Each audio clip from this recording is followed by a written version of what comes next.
Oh, more follow the money.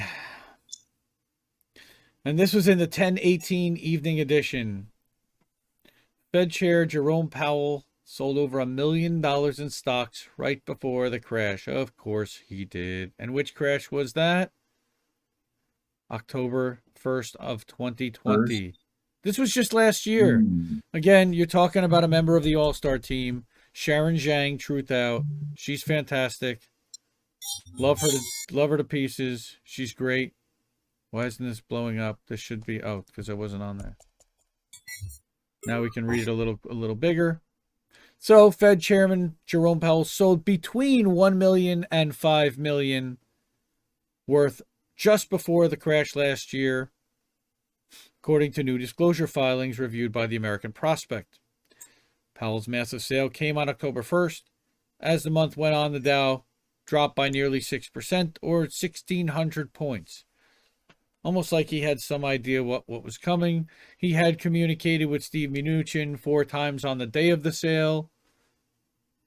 5 days later, he said in a speech that if the second stimulus being considered were to fail, the consequent exacerbation of inequality would, quote-unquote, be tragic, especially in light of our country's progress on these issues in years. Right. So, the same day as Powell's speech, Trump tweeted that he told Republicans to stop negotiating the stimulus package, saying that they should delay its passage until after he won the election, which, of course, never happened. Well,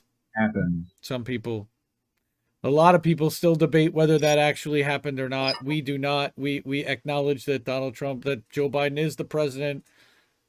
At least he was awarded that by the Electoral College, and that the election has been certified. So we will go through all of that crap. But we would like to see some more transparency from our election machines moving forward. I'll say that. Yep. So the same day as Powell's speech, yeah, like I said, the Dow had fallen 376 points after his tweet, and not long after they took away Twitter from Trump. So on October 7th, the minutes of a crucial Fed policy meeting that was held in mid-September were released, and the meeting addressed uncertainty around the financial markets, discussed issues that could threaten it. And he's worth between 20 million and 55 million, according to his disclosure from last year. And guess what?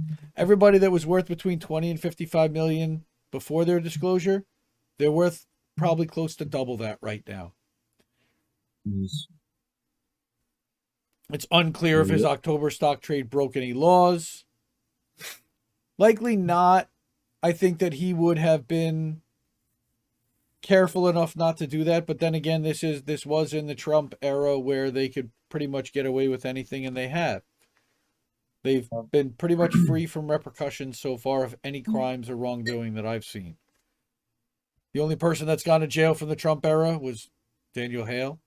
Is that right? Yep. Pretty much. There have been some Russians, and there's that George, whatever his name, guy that went to jail for a couple of weeks, and Carter Page, I think, might have even gone to jail for a little bit or been held in contempt.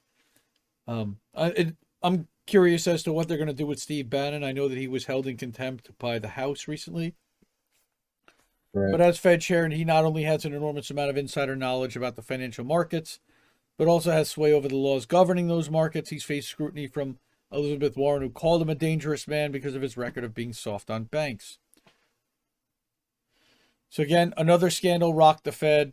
On February 27th, the vice chair moved between $1 million and $5 million in stocks. And I think, Reef, you actually had put an article about this somewhere. Yep. About how they've now passed a somewhat toothless law about how Fed chairs are not able to trade and own individual stocks at this point, because they were trading in stuff like Johnson & Johnson and oil and gas companies during the pandemic. Unbelievable. They're launching an internal review. Sure they are. She's previously introduced legislation to ban members of Congress. I mean, it's just unreal. In August, AOC and Rashida Tlaib urged Biden to find a new Fed chair, saying he hasn't taken enough steps. Again, they can nominate a new Fed chair. I believe that this this guy was nominated by Trump. So why are you keeping any Trump appointees at this point at all? And not only that, you've also got Trump appointees on the Postal Service Board. One of whom's term expired last year, one of whom expires in 5 weeks. They have not made any move to make any announcement about a replacement. Sharon Zhang, absolute all-star. Subscribe to Truthout, support their work, love her work. She does some great investigative reporting and wonderful writing.